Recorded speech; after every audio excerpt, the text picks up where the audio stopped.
जनाब अस्सलाम वालेकुम, मैं हूं आपका मेज़बान अदनान हैदर। आप देख रहे हैं डायलॉग इस्लामाबाद स्टूडियो से लाइव। और बड़ा कम ऐसा होता है कि कोई ऑर्डिनेंस ऐसा आए, कोई कानून ऐसा आए जिसको बार बार पढ़ने से आपकी दिलचस्पी और बढ़ती जाए। ऐसा ही कुछ मौजूदा ऑर्डिनेंस के हवाले से है, जैसे है जो कि नेशनल अकाउंटेबिलिटी के हवाले से है, चेयरमैन नैब की अपॉइंटमेंट के हवाले से है, नैब के कवानीन को तब्दील करने के हवाले से है, एहतसाब अदालतों का क़याम और एहतसाब अदालतों के जजेस को तैनाती के हवाले से है। गो ऑर्डिनेंस कानून का हिस्सा ज़रूर होता है, लेकिन ये 120 दिन के लिए होता है।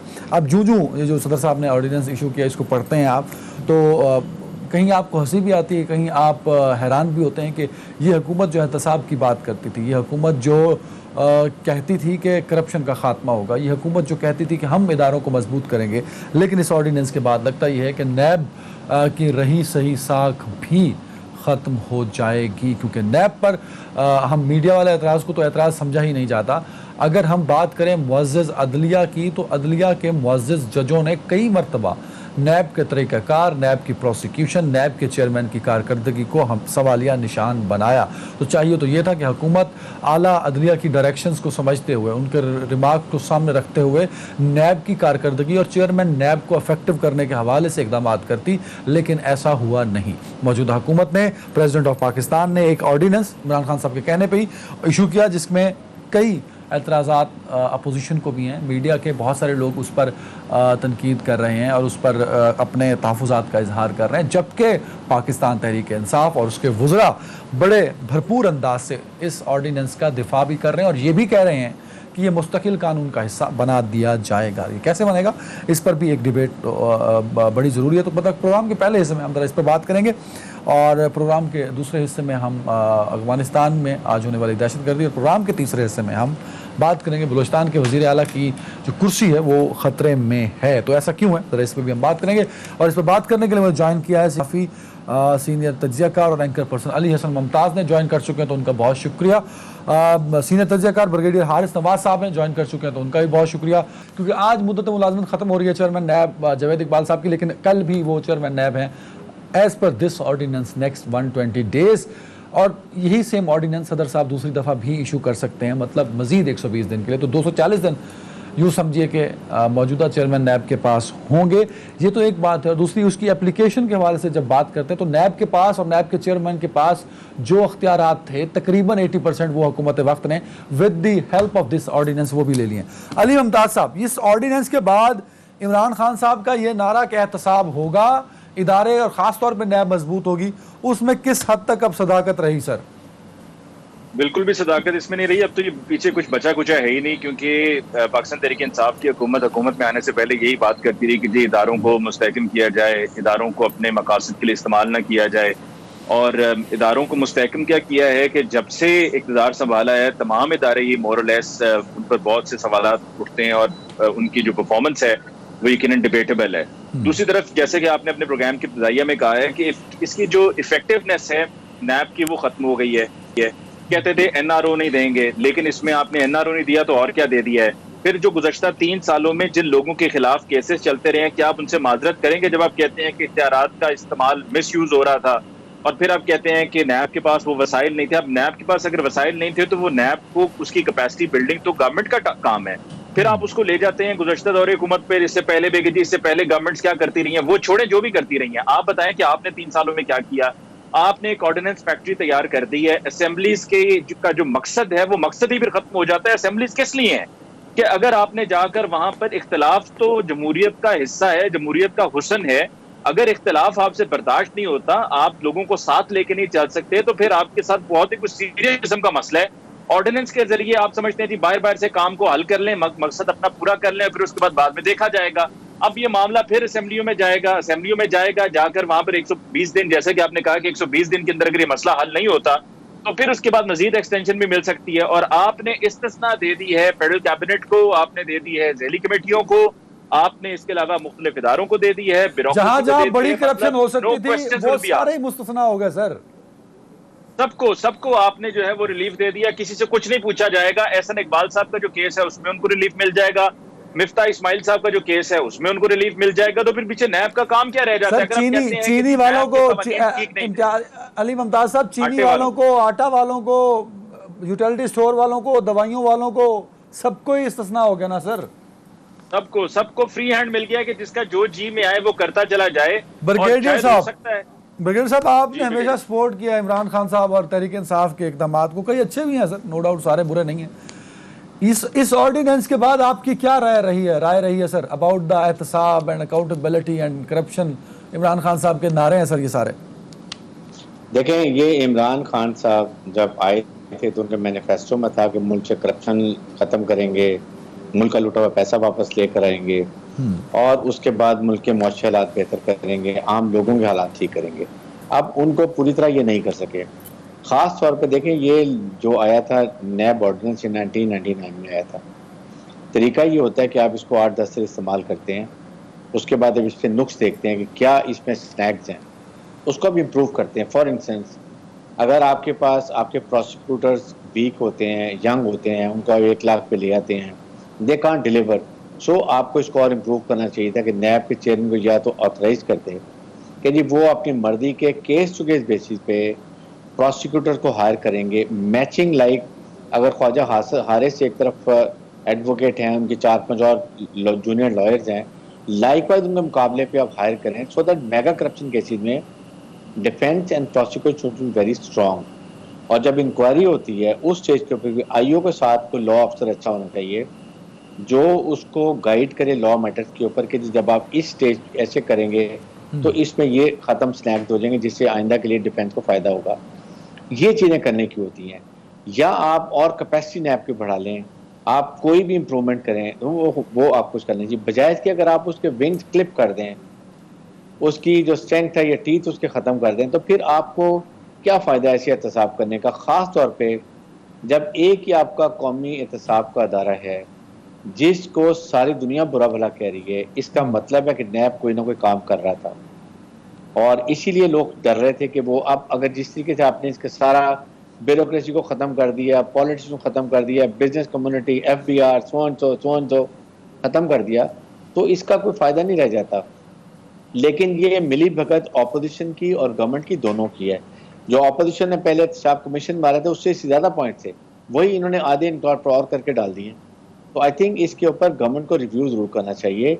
Make this organisation more strong, more potent, but जो अननेसेसरी अनड्यू हरासमेंट की पावर है बिल्कुल वो काम करें, उसके लिए एक चेक एंड बैलेंस कर दें। ये बिल्कुल ठीक है कि आप पहले किसी की आप इंक्वायरी शुरू होती है उसको अरेस्ट कर लेते हैं, बाद में आपको पता चलता है कि इसके अंदर कुछ नहीं है, जो सुप्रीम कोर्ट बातें करता है, हाई कोर्ट कर देता है। सो पहले एक्शनेबल एविडेंस आप इंक्वायरी करें, कंप्लीट करें। When you find really something in it, there is substance और प्रोसिक्यूशन एविडेंस है, फिर आप अगर उसको अरेस्ट करें या उसके खिलाफ कार्रवाई करें तो जस्टिफाइड है।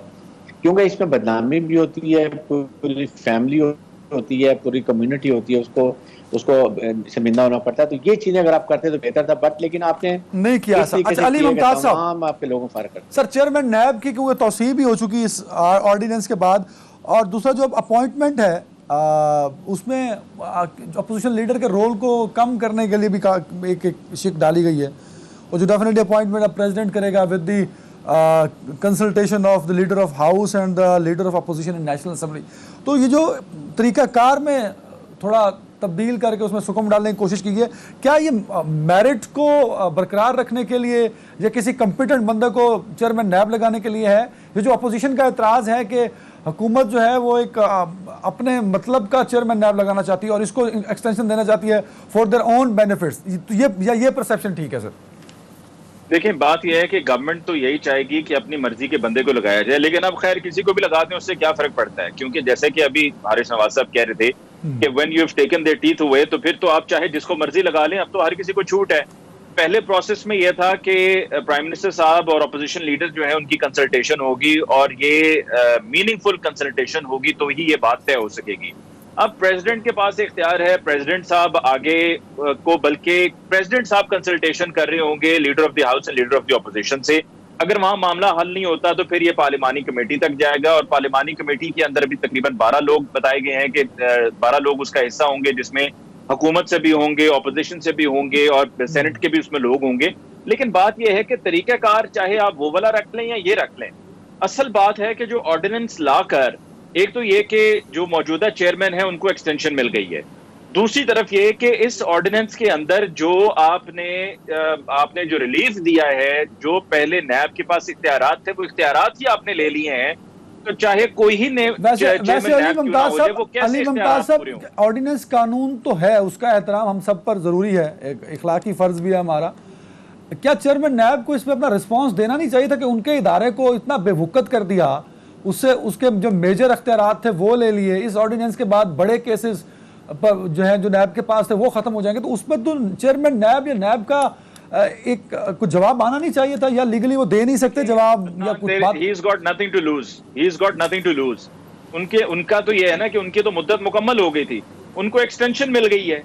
और दूसरी बात ये है कि अब अगर वो कहना चाहें तो कह तो सकते हैं, और उनको कहना भी चाहिए कि जहां पर वो पहले भी बहुत से बयान देते रहे हैं कि हम केस देखते हैं, हम फेस नहीं देखते, तो वहां पर इस मौके पर कि जब वहां आपने इख्तियारात ही ले लिए हैं, तो वहां पर चेयरमैन नैब को रिस्पॉन्ड करना चाहिए। उन पे एक जिम्मेदारी आयद होती है कि इतने साल वो चेयरमैन नैब रहे हैं और उनके नीचे एक अमला है, आपने बिल्कुल ही उनके मोरल को गिरा के रख दिया है कि चाहे आप जो मर्जी आप कर लें, आप किसी का कुछ नहीं बिगाड़ सकते।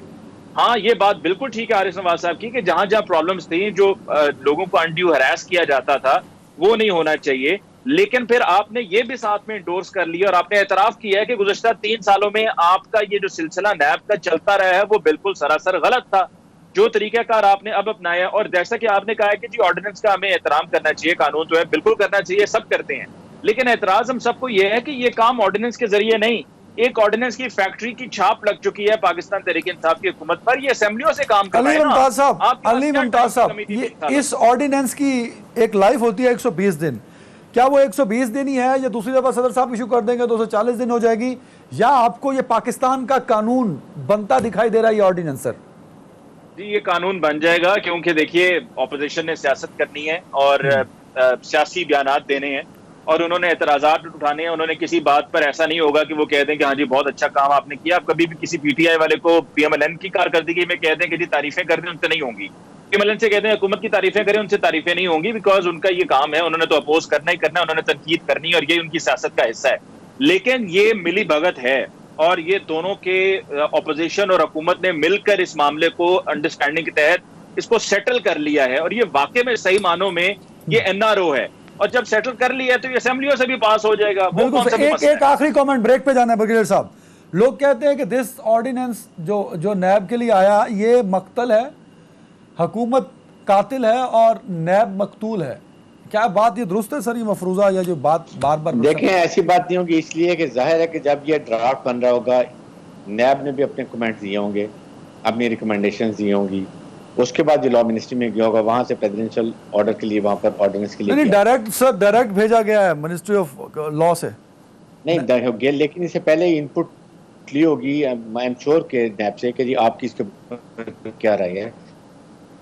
मेरे ख्याल में ये जो मौजूदा चेयरमैन है ये 1-1.5 महीना रहेंगे, इसलिए कि जब दोनों से मुज़ाकरात होंगे और कहीं कामयाब हो जाएंगे, दैट मीन कि his time will be over and new will be appointed. एक बात याद रखें, जिस दिन चेयरमैन का मसला नया अपॉइंट हो गया, ये ऑपोजिशन भी, ये गवर्नमेंट सब इसको सपोर्ट करेंगे। ये ऑपोजिशन को बहुत, उनको भी सूट करते हैं, सारे केसेस खत्म हो रहे हैं और शो ये करेंगे हम साथ नहीं है, हमें पसंद नहीं है। अंदर से इनके कुछ लोग, शायद उस्मानी साहब हमारे साथ लाइन पे जरा लीगल ओपिनियन भी उनसे ले लेते हैं अभी। शायद उस्मानी साहब, सर बहुत शुक्रिया के लिए। सर मेरा सवाल वही है आपसे जो मैं ब्रिगेडियर साहब से पूछ रहा था। लोग कह रहे हैं कि दिस ऑर्डिनेंस जो है ये मकतलगाह है, हुकूमत ने कत्ल कर दिया और मकतूल हो गया NAB. Is it true sir? कत्लगाह नहीं और मकतूल नहीं, असल में ये है कि जो तरीका कार लॉ मेकर्स ने पहले बनाया था नैब चेयरमैन के चेंज करने के लिए, वो तरीका कार बड़े सोच समझ के बनाया गया था ताकि कोई ये ना समझे कि नैब का चेयरमैन जो है वो इम्पार्शल नहीं है। लेकिन उसमें से इन्होंने चेंजेस कर दिए और ये इसकी प्रोविजन कर दी कि उसको एक्सटेंशन दे दी जाए और इसी चेयरमैन को कंटिन्यू करें, तो इससे काफ़ी शुबात पैदा होते हैं। तो इससे साफ जाहिर होता है कि ये एक पर्सनल स्पेसिफिक लेजिस्लेशन है और यकीनन ये इसमें बदनीयती का आंसर मौजूद है। तो ये उस लिहाज से तो गलत है। जहाँ तक कि अमेंडमेंट्स का ताल्लुक है, उसके अंदर और दूसरी अमेंडमेंट्स हैं, उसमें कई अमेंडमेंट्स सही भी है, अच्छी भी हैं, मसलन जो बेल के मुतालिक अमेंडमेंट है वो तो मेरे ख्याल में सही है, क्योंकि पहले ये था कि जब बेल लेनी होती थी तो एक पिटिशन फाइल करनी पड़ती थी हाई कोर्ट में। तो अगर ट्रायल कोर्ट दे बेल जिस तरह के दूसरे केसेस में होता है तो वो तो अच्छी बात है। और भी जो इन्होंने चीज़ें एक दो चीज़ें चेंज की हैं, मसलन ये कि जो कुछ सरकारी मुलाजमीन को दायरे इख्तियार से बाहर रखा है वो भी शायद अच्छा है। किन को रखा है ये तो बाद में देखा जाएगा, क्योंकि आप जैसे जानते हैं कि हमारे मुल्क में जब से ये नैब की कार्रवाई शुरू हुई थी जोर शोर से, तो सियासी जितने जो गवर्नमेंट के ऑफिशियल्स थे उन्होंने तो काम करना ही बंद कर दिया। तो ये सब चीजें चेंज करने की, बिल्कुल सही। ऑर्डिनेंस में एग्री विद यू, कई चीजें बहुत अच्छी भी हैं, लेकिन जो चीजें बहुत बुरी हैं इसकी वजह से उन्होंने किया है। अगर वो लेजिस्लेशन लेके आते, प्रॉपर्ली डिस्कशन होती तो यकीनन बेहतर होता। शायद साहब बहुत चीजें अच्छी भी हैं इस ऑर्डिनेंस में, लेकिन बहुत ज्यादा चीजें खराब हैं जो नुकसानदेह हैं, जैसे चेयरमैन नैब की एक्सटेंशन, चेयरमैन नैब का तरीका इंतखाब, और सबसे ज्यादा जरूरी जो नैब के अख्तियारात थे वो इस ऑर्डिनेंस के बाद तो रहे नहीं ना सर। तो एक इदारे के पास जब अख्तियारात ही वापस ले लिए जाएं, वो स्ट्रेंथन तो नहीं हुआ ना सर, वो तो वीक हो गया। और नहीं, यहाँ पे स्ट्रेंथन की बात नहीं, लेकिन नैब का जो ऑर्डिनेंस था उसमें बहुत सी चीज़ें ऐसी थी जो कि आम तौर से जो इंसाफ के प्रिंसिपल्स हैं उनके खिलाफ थी। तो वो तो अगर हटा दें तो अच्छी बात है, वो जिस तरह मैंने आपको बयान कर दी 2-3 चीज़ें। लेकिन जो उसका इख्तियारात जो कम किए गए हैं, तो बाकी इख्तियारात तो हैं ना, FIA के पास हैं, PR के पास हैं। कोई ज़रूरी है कि आप एक सेपरेट वॉच डॉग रखें इस चीज़ के लिए? इसकी जरूरत तो नहीं होती आमतौर से सिविलाइज मुल्कों में। बिल्कुल सही है। शाइक उस्मान साहब, अपोजिशन को बहुत एतराज है इस ऑर्डिनेंस पे, अपोजिशन के पास क्या ऑप्शन है इस ऑर्डिनेंस को चैलेंज करने का? सर ये अपोजिशन के पास बड़े ऑप्शन हैं उसको चैलेंज करने के लिए। इसमें काफ़ी नुक्स हैं, और मतलब ये जो कंसल्टेशन वाला मामला है और किस तरह से एक्सटेंशन वाला मामला जो चेयरमैन नैब का है, ये इन चीज़ों के ऊपर वो यकीनन जा सकते हैं सुप्रीम कोर्ट में, इसको चैलेंज कर सकते हैं। अगर सुप्रीम कोर्ट में चैलेंज होता है तो ये कितना टाइम लग सकता है सर इसको नल एंड वाइड होने में? वो तो ये भी हो सकता है कि सुप्रीम कोर्ट ये कह दे कि जितनी आपने अमेंडमेंट्स की हैं वो उसको हुक्म में इम्तनाई दे दे और कहे ये अप्लाई नहीं करेंगी जब तक कि हम फैसला न करें। ये भी कर सकती है सुप्रीम कोर्ट। लेकिन अगर सुप्रीम कोर्ट पूरी तरह से फैसला करना चाहती है तो कम से कम 5-6 महीने तो लग जाएंगे इसमें। और जितना टाइम सुप्रीम कोर्ट में ये प्रोसीडिंग चलेगी उस वक्त तक चेयरमैन नैब यही रहेंगे as per this ordinance? Sir जी, अभी तो जो ऑर्डिनेंस पब्लिश हो गया तो वही रहेंगे। मकसद यही था कि इनका जॉब बरकरार रखा जाए, तो वो तो रहेगा जब तक सुप्रीम कोर्ट का फाइनल फैसला नहीं आता। बिल्कुल सही। बहुत शुक्रिया शाइक उस्मानी साहब वक्त देने के लिए। नाज़रीन, यह वक्त ब्रेक का बटन, और ब्रेक के बाद डिस्कस करेंगे अफगानिस्तान हमारा हमसाया मुल्क है। अगर अफगानिस्तान में हालात नहीं कंट्रोल होते और दहशतगर्दी के वाक़यात जो पिछले कुछ दिनों से मुसलसल रिपोर्ट हो रहे हैं इसी तरह होते रहे तो उसका इम्पैक्ट रीजन पर और ख़ास तौर पर पाकिस्तान पर ज़रूर पड़ेगा। उसको कैसे काउंटर किया जाएगा, एक ब्रेक के बाद इससे बात करेंगे।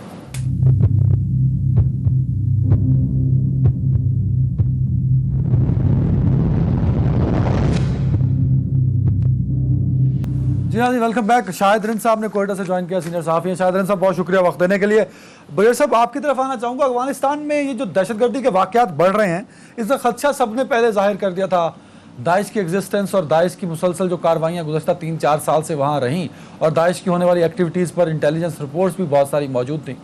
तो क्या आपको लगता है कि तालिबान इसको कंट्रोल कर पाएंगे? क्योंकि अब तो वाक़यात बहुत बढ़ रहे हैं। आज के हादसे में जो फिगर सामने आ रहे हैं वो 70 से 100 लोगों की हलाकत की इतलात है उसमें। सर देखिए अजान बात यह है कि पाकिस्तान बार बार यही पूरी अमेरिका को, नेटो को, यूरोप को यही बता रहे हैं कि इस वक्त जो हालात हो रहे हैं ये बड़े ख़तरनाक हैं।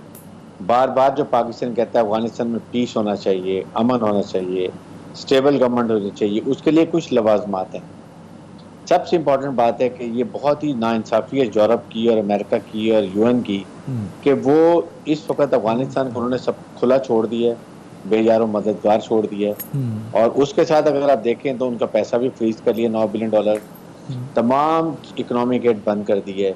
बेहतर ये था कि सबसे पहले ये अमेरिकन उनका पैसा रिलीज करते, उनकी मदद करते स्टेबल मुस्तहकम गवर्नमेंट होने में। एक ऑब्वियस बात है कि जब मौशी हालात ठीक होंगे, गवर्नमेंट स्टेबल होगी, गवर्नमेंट का कंट्रोल होगा पूरे काबुल के ऊपर, तो फिर वो दूसरी चीज़ों पर कॉन्संट्रेट करेगी, लाइक अल-कायदा को एलिमिनेट करने के लिए, ISIS को करने के लिए, तारिक तालिबान को कंट्रोल करने के लिए। ये उस वक्त होता है जब आपकी स्टेबल गवर्नमेंट बन गई हो। और उसके बाद ये अलकायदा नहीं है, बल्कि आई वुड से ये ISIS खुरासान है जिन्होंने दामाका किए। इनको बनाया दाइश, किसने था? Daesh sir, Daesh. अगर मैं अलकायदा बोल गया तो I am very yes, sorry. Daesh, या मैं I am talking about Daesh sir. Absolutely. तो अब बात यह है कि इनको बनाया किसने, किसने फंडिंग की, किसने पैसा किया, हम सबको मालूम है। और इस स्टेज के ऊपर अगर आप ये सब चीजें वहां से खत्म करना चाहते हैं तो उसका मतलब है कि आप अफगानिस्तान की गवर्नमेंट को सपोर्ट करें। लेट्स उनको आप 6 से 8 सर महीने वेयर दें कि पाकिस्तान आपको stand, sir where Pakistan stand. अगर जो इमरान खान और शाह महमूद कुरैशी साहब जो कहते हैं मैं उनको मन्नो मान लूं, तो मैं ये सोचता हूं कि बाइडेन को तो एक टाई और सूट गिफ्ट करना चाहिए था प्राइम मिनिस्टर इमरान खान साहब को। हफ्ते में 3 फोन करने चाहिए था, मेरा भाई तुमने इतना बड़ा एहसान किया मेरे ऊपर। मतलब I am talking about the relation, foreign relation जो हम हमारे मुतासिर हो गए, जो हम तवक्को कर रहे थे उतना भी नहीं हो सका सर हमसे। देखें, हमने जो करना चाहिए था हमने बहुत कुछ किया। इस स्टेज के ऊपर हमें जो प्रॉपर स्टैंड है कि अफगानिस्तान में एक अच्छी इंक्लूसिव पॉलिटिकल गवर्नमेंट बन जाए, लेकिन उसके लिए 6 से 8 महीने उनको देने चाहिए। आप आज उनको प्रेशर करेंगे, ब्लैकमेल करेंगे जैसे अमेरिकन नहीं कर सर, रहे हैं। मैं अमेरिका और पाकिस्तान के रिलेशनशिप की बात कर रहा हूं। जो कुछ हमने अफगानिस्तान के लिए किया सर, अमेरिका के लिए किया इन देखिए, अफगानिस्तान। उसमें अदनान बात यह है कि हमेशा से अमेरिकन की ये आदत है कि अपने फेलियर्स को वो दूसरे मुल्क पे डालते हैं। अभी वो पाकिस्तान को एस्केप कोड इसलिए बना रहे हैं कि उनको बहुत प्रेशर है, उनको उनकी पब्लिक का प्रेशर है, उनकी वहाँ पर कांग्रेस में प्रेशर है, और फिर साथ ही साथ $6.2 ट्रिलियन जो खर्च हुआ है उसका भी वो जवाब मांग रहे हैं कि ये पैसा कहाँ गया, कौन सी डिफेंस कंपनी में गया, कौन कौन से जनरल उनके एडवाइजर थे, बताएं सारा कुछ। अब उनके पास क्या ऑप्शन है? Put blame on Pakistan. Pakistan में प्रेशर डाल दो, पाकिस्तान में इल्जाम डाल दो और अपने आप को बड़ा अच्छा दूध से धुला हुआ साबित कर दो। ये वो कोशिश कर रहे हैं। पाकिस्तान को बड़ा क्लियर बात करने की जरूरत है, इस पर कोई दो राय नहीं होनी चाहिए कि हमें अफगानिस्तान में अमन चाहिए। इसकी कॉज पे हम आपको किसी हालत में भी हम आपको मिलिटरी सपोर्ट नहीं करेंगे। हम पीस के लिए हर वक्त बिल्कुल सही अली मुमताज साहब, बिल्कुल सही सर, बिल्कुल सही। अली मुमताज साहब, सर अमेरिका ने हर चीज़ हमारे ऊपर डाल दी। जब ज़रूरत पड़ती है फिर वो हमारे पास आते हैं और हम सब कुछ हाजिर जनाब कर देते हैं। ये जो रिवायत है, क्योंकि मेरे प्राइम मिनिस्टर तो इस इंतज़ार में है कि जो बाइडन उन्हें फ़ोन कर लें सर, तो इस तरह के रिलेशंस को आप कहाँ देखते हैं कि जब नरेंद्र मोदी जाता है तो उसको बहुत ज़्यादा टाइम भी दिया जाता है और एक्स्ट्रा प्रोटोकॉल भी मिलता है सर, और जब पाकिस्तान का नाम आता है तो फ़ोन तक नहीं किया जाता। ये मैं इसलिए हवाला दे रहा हूँ कि जब हमारे मौक़िफ़ की तायीद करनी होती है दुनिया ने, तब वो हिंदुस्तान की सुनते हैं सर, हमारी नहीं सुनते। कुर्बानियाँ हमने दी, 80,000 जाने हमने गंवाई, इकॉनमी मेरी कोलैप्स कर गई, और ये सब कुछ अमेरिका की वजह से किया मैंने। हमें वैसे फोन कॉल की जरूरत भी क्या है? जो बाइडेन हमें फोन करे ही क्यों? हम उसके फोन कॉल का इंतजार करें ही क्यों? हमने अपने खुद ये फैसले किए हैं, हमने खुद ये तय किया कि हम किसी भी किस्म की कोई सपोर्ट अमेरिका को नहीं देंगे। हमने खुद ये कह दिया कि एब्सोल्युटली नॉट गो, कि हमसे अड्डे मांगे नहीं थे, लेकिन हमने ये पहले से कह दिया कि अगर हमसे मांगे जाएंगे या कहा जाएगा कि जी हम यहाँ से किसी किस्म की सपोर्ट करेंगे या उनकी CIA यहाँ पर आए और आकर यहाँ से ऑपरेट करे पाकिस्तानी सॉइल पे से, तो हमने कह दिया उस पर कि एब्सोल्युटली नॉट। तो जब एब्सोल्युटली नॉट है तो फिर हमें क्या परवाह होनी चाहिए कि जो बाइडेन हमें फोन करता है या नहीं करता, या हमें कोई और बोरिस जॉनसन फोन करता है या नहीं करता, या हमें किसी और मुल्क का कोई head of the state call करता है या नहीं करता, हमें उसकी परवाह नहीं होनी चाहिए। हमें अपने इश्यूज पे फोकस करना है, हमें अपने मसाइल को, अपने यहाँ के जो मसले हैं उनको क्लियर करना है। उसके लिए चाहे हमें किसी भी हद पे जाना पड़े, हमें जाना चाहिए। हत्ता कि मैं तो ये तक कहूंगा कि अगर वहां पे दहशतगर्दी अफगानिस्तान में जो हुकूमत कायम हुई अफगान तालिबान की, उसके लिए अगर खत्म करना मुमकिन नहीं है, मुश्किल है, तो पाकिस्तान को अफगान तालिबान के साथ मिलकर, हमें इतनी कैपेबिलिटी है, सलाहियत है, हमने अपने मुल्क में दहशतगर्दी जो कि बहुत बढ़ गई थी और इस नासूर को हमने खत्म किया है। हमने इनको दीवार से लगा दिया और इनको यहाँ पर वो सबक सिखाया कि जो पूरी दुनिया के लिए मिसाल बन गई।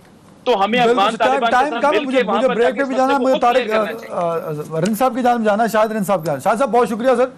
सर बलूचिस्तान में दहशतगर्दी के बढ़ते हुए जो वाक़यात हैं पाकिस्तान को किस हद तक मुतासर कर सकते हैं, और पाकिस्तान की पॉलिसी क्या होनी चाहिए सर? अब देखिए, बलूचिस्तान में जो दहशतगर्दी के वाक़यात हैं वो आप कहते हैं कि पाकिस्तान को किस हद तक मुतासर कर सकते हैं। इस वक्त पाकिस्तान के लिए अफगानिस्तान में सर, सबसे बड़ी लाइफलाइन है। अफगानिस्तान में होने वाले हमले पाकिस्तान को किस हद तक मुतासर कर सकते हैं, उसकी एक चीज जहन में रखिएगा कि अभी तक जो हमारा बॉर्डर है, खासकर बलूचिस्तान के बॉर्डर की बात करूंगा, अभी तक वीजा सिस्टम इंट्रोड्यूस नहीं है। इवन जो मौजूदा हुकूमत है तालिबान की, वो भी उसे मानने को तैयार नहीं है। तो जब तक आपका बॉर्डर सेफ नहीं होगा, वहां जितने भी दहशतगर्दी के वाकयात होते हैं या अगर दहशतगर्दों के वजूद रहता है तो उसके असरात बिल्कुल क्वेटा तक आएंगे, बलूचिस्तान तक आएंगे। और जब बलूचिस्तान अगर डिस्टर्ब होगा तो एक चीज याद रखिए कि इस वक्त आपके पास जो सबसे बड़ी इकोनॉमिक लाइफलाइन या जिसे आप कह सकते हैं कि जो एक रे ऑफ होप है, वो सी पैक है। अगर उसका काम मुतासर होता है इन दहशतगर्दी की कार्रवाइयों की वजह से और दीगर वजूहात से, तो उसके असरात पूरे पाकिस्तान पर आएंगे। अच्छा, नहीं, अब तो बाढ़ लग जाने से इन्फिल्ट्रेशन कम तो हो गई है ना, अब तो एंट्री पॉइंट फिक्स हो गए हैं कि आप यहाँ से गुजर सकते हैं फ्रॉम अफगानिस्तान टू बलूचिस्तान। बाढ़ आपकी 90% कंप्लीट हो चुकी है, लेकिन जब तक आपकी एंट्री और एग्जिट वीजा पे नहीं होगा, आप शनाख्ती कार्ड और तस्करे पे जब तक आते जाते रहेंगे। 2 दिन पहले भी तालिबान की हुकूमत की जानिब से जो है ना चमन बॉर्डर बंद कर दिया गया था। रीजन ये था कि आप वीजा एंट्री चाह रहे हैं, आप चाह रहे हैं कि एंट्री एग्जिट वीजा पे हो ताकि पता चले कौन आया कौन गया। वो इसे मानने को तैयार नहीं है। वो कहते हैं जिस तरह जो एक ओल्ड तरीकाकार था कि पाकिस्तानी अपना चमन का किला अब्दुल्ला का रिहायशी शनाख्ती कार्ड दिखा के वहां जाए और वहां से तस्करा दिखाकर कोई आए। इसी रश में हजारों लोग जो दिन भर आते जाते रहते थे, उसमें बहुत से लोग ऐसे आते जाते रहे जिन्होंने माजी में तखरीबकारियां की हैं बलूचिस्तान में। बिल्कुल, ये बड़ा इंपॉर्टेंट पॉइंट है। ब्रेक पे जाने से पहले भैया साहब इस पे कमेंट करना चाहिए। क्या हम ये सिस्टम ला सकते हैं, तालिबान को राजी कर सकते हैं कि there should be a legal process if you are coming in Pakistan from Afghanistan? Sir, ये पाकिस्तान को चाहिए कि ये अफगान तालिबान से बात करें और उनको रीजन बताएं कि हमें सबसे बड़ी प्रॉब्लम है दहशतगर्दी की अक्रॉस द बॉर्डर। अगर हमने फेंसिंग भी की है और अगर यहाँ से अनअकाउंटेड फॉर लोग आ रहे हैं और वापस जाते हैं नहीं जाते हैं, तो ये इसके लिए एक सिस्टम, इजी सिस्टम करें, वन विंडो करें कि उधर से उनको जल्दी वीजा मिल जाए विद इन अ डे और इधर से इनको मिल गए, या बॉर्डर के ऊपर। Means you are agree on this point कि विदाउट वीजा पाकिस्तान में ना आए और ना पाकिस्तानी वहां जाएं? नहीं, बिल्कुल नहीं आना चाहिए। और सेकंड है कि सब प्रॉब्लम एक और है कि रिफ्यूजी जो कैंप हमारे पास है उसमें ब्रीडिंग प्लेस है, उसमें ही इन्होंने जो तहरीक तालिबान ने इन्फिल्ट्रेट किया हुआ है इंडिया की मदद के साथ, जो अभी आजकल जो कर रहे हैं। लेकिन आई एम श्योर कि 1-2 महीने के बाद ये इंडिया के कॉन्ट्रैक्ट खत्म होंगे, ये चीजें कम होंगी, उनको फंडिंग नहीं मिलेगी, वेपन एमुनिशन नहीं मिलेगा, उनको तनख्वाहें नहीं मिलेंगी, तो ये ऐसा डायडम होंगे और ये खुद ब खुद कॉम्प्रोमाइज पर आएंगे और पाकिस्तान के पांव पकड़ के ये माफी मांगेंगे कि हमें माफ करें। एक ब्रेक पे जा रहा हूं नाज़िम, ब्रेक के बाद बलूचिस्तान गवर्नमेंट बात, एक ब्रेक के बाद।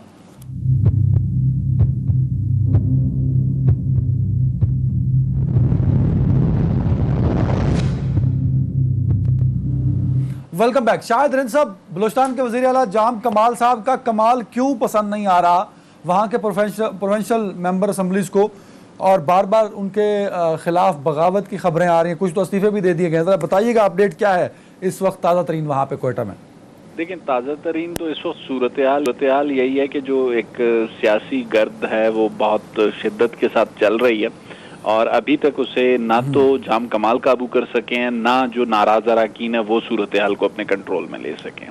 इस वक्त एक हैजानी सी कैफियत है और दोनों तरफ से ये दावे किए जा रहे हैं कि सूरत हाल उनके कंट्रोल में है, लेकिन दोनों तरफ हमें सूरत हाल कंट्रोल में नजर नहीं आ रही। लेकिन एक चीज को समझने की जरूरत है कि इस वक्त बलूचिस्तान में जो सियासी बहरान है, इस सियासी बहरान को जितना तूल दिया जाएगा, फौरी तौर पे नहीं, लेकिन इसके असरात आगे फिर नजर आएंगे। और अगर इस वक्त नाराज अराकीन को जो सबसे बड़ा चैलेंज है वो ये है कि जाम कमाल को हटाने के लिए उन्हें 2 ऑप्शंस हैं उनके पास। या तो वो -1 के फार्मूले पे जाएं, करंट कोलिशन के तमाम लोगों को मनाएं और जाम कमाल को माइनस कर दें। दूसरा ऑप्शन उनके पास है अपोजिशन की सपोर्ट लें, 24 अराकीन की। जो सालिसीन इब्तदाई बहरान के दिनों में जब क्वेटा आए थे, उन्होंने नाराज अराकीन को एक चीज की वजाहत कर दी थी कि जी पीडीएम की सपोर्ट से जाम कमाल को निकालना उन्हें कबूल नहीं है। चेयरमैन सेनेट पहुंचे थे और ये बात उन्हें वाज़े लफ्जों में पाकिस्तान तहरीक इंसाफ भी बता चुकी है।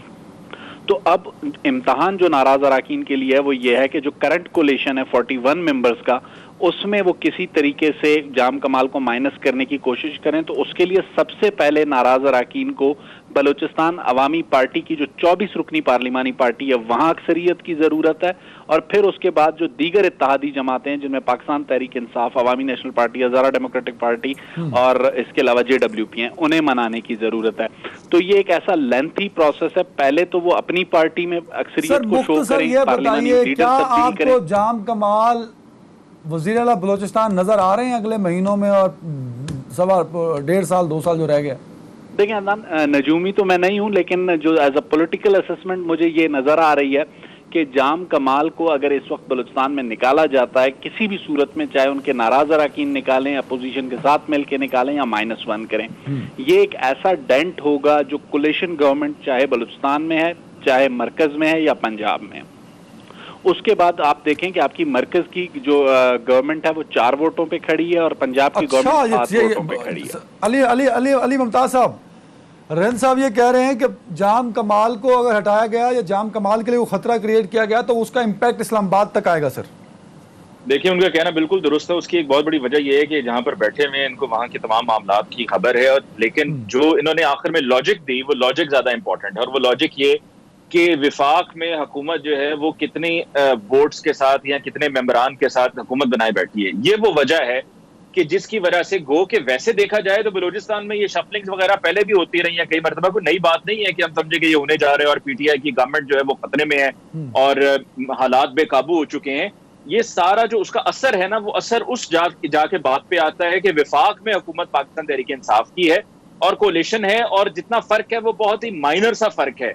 तो अगर वहां पर हालात खराब इसी तरह से रहे और जाम कमाल की हुकूमत चलेगी तो उसका असर विफाक में भी आएगा, और ये पाकिस्तान तहरीक इंसाफ की हुकूमत नहीं होने देगी। चेयरमैन सेनेट भी इसलिए गए थे, एंड आई एम श्योर कि आने वाले दिनों में कोशिशें करके इस मामले को सेटल कर लिया जाएगा। बिल्कुल सही। ब्रिगेडियर हारिस नवाज साहब, एक तो बलूचिस्तान में जल्जला भी आया है, वहाँ की आवाम को इमदाद की ज़रूरत है और सियासी बहरान बड़े अरूजों पर है, और इत्तफाक से ये भी वही टाइम बनता है जो सनाउल्लाह ज़ारी वाला टाइम था, आसपास कुछ 6 महीनों का फ़र्क है तकरीबन। सनाउल्लाह ज़ारी के जाने से तो फ़र्क नहीं पड़ा था उस वक्त की वफाक को। क्या जाम कमाल साहब अगर मुतासर होते हैं तो क्या वाकई वफाक को फ़र्क पड़ सकता है? सर देखें, ये बहुत फ़र्क पड़ेगा। द मस्ट अंडरस्टैंड, इनकी बिल्कुल अली मुमताज़ की भी और इनकी शायद रिन की बात ठीक है कि it is a test case. अगर आज यहाँ पर गड़बड़ होती है इसका ट्रिकल ऑन इफेक्ट जो है वो फेडरल में और पंजाब में भी होगा। लेकिन एक बात बता दूं कि जाम कमाल को मैं पर्सनली जानता हूँ, he is an excellent person, नहायत ईमानदार। आई एम श्योर के रिन जो है ये भी इसको मुझे बेयर आउट करेंगे। सेकंड ये है कि वो करप्शन नहीं करने दे रहे। Everybody want to be minister, 65 की 63 जितने लोग हैं सब चाहते हैं नंबर, लेकिन ही हैज़ प्रिवेल्ड। जो मेरे ख्याल में अभी ये इस्लामाबाद गए हुए थे, अब्दुल कद्दूस बंदी जो भी गया हुआ था, मुझे ये लगता है कि ये अभी उन्होंने जो कहा था मैं रिजाइन नहीं करूंगा, सो मींस के अभी वो स्टेबलाइज कर लेंगे and he will be able to survive. He is still confident sir, अभी भी उन्होंने कहा शाम में कि ही विल नॉट रिजाइन। मेरी अपनी प्रेडिक्शन है कि he has recovered, he will remain continue, he will continue as the chief minister of Balochistan. और अगर वो किसी वजह से प्रॉब्लम होती है, वो नो कॉन्फ्लिक्ट के बजाय हो सकता है वो कहीं असेंबली को तहलील ही ना कर दें, ये भी पॉसिबल है कि वो जाके गवर्नर को एडवाइस करें, ठीक है जी लेट्स इसको तहलील करें। It is also type of बहरान ना सर, अगर ऐसा कुछ होता है। सब आखिरी मिनट है मेरे पास, क्या ऐसा ऑप्शन इस्तेमाल कर सकते हैं जाम कमाल? देखें, जाम कमाल असेंबली तहलील करने की बात बहुत कबल अज़ वक्त है, लेकिन एक गैर रिवायती किस्म के चीफ मिनिस्टर साबित हुए हैं पिछले 3 सालों में और इस बहरान में। माजी में 4 वज़राए आला के खिलाफ अदम एतमाद आई, चौथे ये वज़ीर आला हैं जाम कमाल जिनके खिलाफ अदम एतमाद आई। 3 ने इस्तीफे पर इत्तफाक किया, लेकिन ये वाहिद आदमी है जो चाहते हैं कि अगर उनके खिलाफ वोट ऑफ नो कॉन्फिडेंस भी आता है तो वो अकेले भी रह जाएं, उसे फेस करें। ये स्पिरिट उनकी जाहिर करती है कि वो गैर रिवायती किस्म के चीफ मिनिस्टर हैं और गैर रिवायती किस्म के फैसले उन्होंने पिछले 3 सालों में किए हैं। बावजूद इसके कि वो खुद एक जाम ऑफ लसबेला मतलब एक ट्राइबल नोटेबल की पोजीशन रखते हैं, लेकिन बलूचिस्तान में पिछले 3 सालों में जो ट्राइबल सिस्टम को या इलेक्टेबल सिस्टम को बड़ी खामोशी के साथ जो डेंट उन्होंने दिया है, वो एक बुनियादी वजह है आज उनके खिलाफ रिवॉल्ट होने। बिल्कुल सही। अली मुमताज साहब, आखिरी comment regarding Balochistan government and Jam Kamal बतौर वजीर आला बलूचिस्तान। सर इस्तीफों की बात कर रहे हैं, प्रोग्राम का वक्त भी आपके पास कम रह गया, लेकिन शुरू में मैं एक बात कहना चाह रहा था, वक्फे की वजह से मैं नहीं कह सका कि अगर किसी को इस्तीफों की बात हो रही है तो इस्तीफा अगर किसी को देना चाहिए तो वो चेयरमैन नैब को देना चाहिए।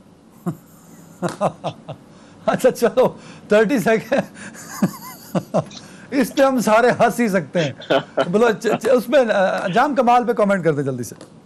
जी, जाम कमाल के हवाले से आई थिंक उनको कंटिन्यू करना चाहिए, और इस तरह का अगर कोई शख्स हो कि जो कि करप्ट भी नहीं है और इस तरह की करप्ट प्रैक्टिसेस को सपोर्ट भी नहीं करता, तो अगर if he is going to kneel down तो फिर इससे पहले में और अब में फर्क क्या रह गया? पहले भी यही होता रहा है, तो someone has to take the stand. And जैसे कि मैंने पहले कहा है कि फेडरल गवर्नमेंट ये नहीं होने देगी इसका कोई ना कोई हल निकाल दिया जाएगा। बुरानी सूरत हाल जरूर है, लेकिन वो ऐसा कतन नहीं खान करने साहब देंगे क्योंकि उसका impact वफाक federal में सपोर्ट करेंगे जाम कमाल को, अली मुमताज साहब? जी बिल्कुल सपोर्ट करेंगे। बिल्कुल सही, बहुत शुक्रिया शाहिद रहीम साहब, अली हसन, हारिस नवाज साहब। अली हसन मुमताज साहब, आपकी ख्वाहिश है चेयरमैन नायब इस्तीफ़ा दे दें, पर ये आपकी ख्वाहिश कभी शर्मिंदा ताबीर नहीं होगी। इस उम्मीद के साथ नाज़रीन अपना बहुत ख्याल रखेंगे और कोशिश करेंगे कि आप मेहनत करें इस मुल्क की तरक्की के लिए, इस कौम की बेहतरी के लिए। अपना ख्याल रखिएगा। अल्लाह हाफ़िज़।